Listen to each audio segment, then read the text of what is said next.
Après la nouvelle décision de réduction de la production pétrolière annoncée par l'Arabie Saoudite et la Russie, les deux piliers de l'alliance OPEP+, des pays exportateurs de pétrole, les économistes estiment que le Maroc, qui importe environ 90% de ses besoins en pétrole, sera affecté par cette décision, qui aura des répercussions directes sur l'économie marocaine et sur le citoyen, surtout à la lumière de la vague continue de sécheresse et d'inflation dans le royaume. Le Maroc subit d'abord l'inflation de l'énergie et indirectement l'inflation des importations qui sont faites sur des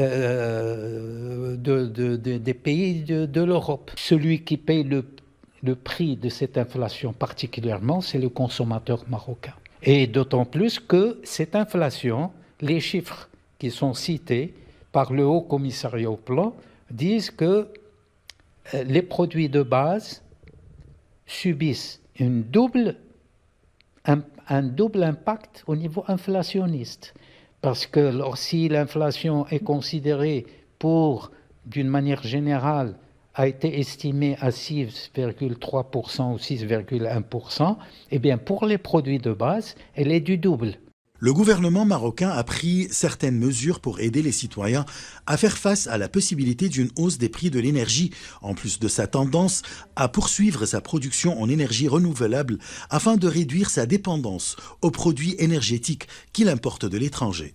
C'est le mix énergétique, la multiplication des ressources et des sources énergétiques au niveau national. D'ailleurs, quand on voit ce qui se passe au niveau de tout ce qui est éolienne, on a des projets solaires, on a le plus grand projet solaire en Afrique. Bien sûr, il y a toujours l'aide de beaucoup de pays, y compris la Chine. Non, on a tracé notre destinée, on a tracé notre stratégie, on est en train de la pratiquer. On ne va plus se baser sur uniquement les énergies fossiles, à savoir pétrole. On est en train de multiplier, on s'achemine vers gaz naturel, vers les énergies solaires.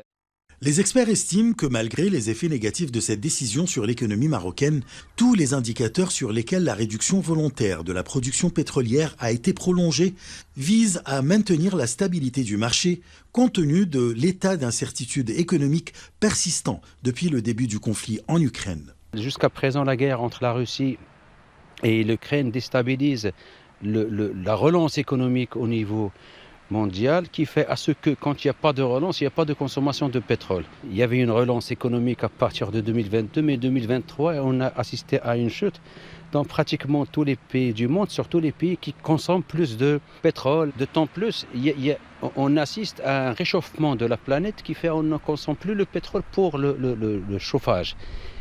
Une autre variable, c'est la multiplication aujourd'hui surtout de transports hybride, transport électrique.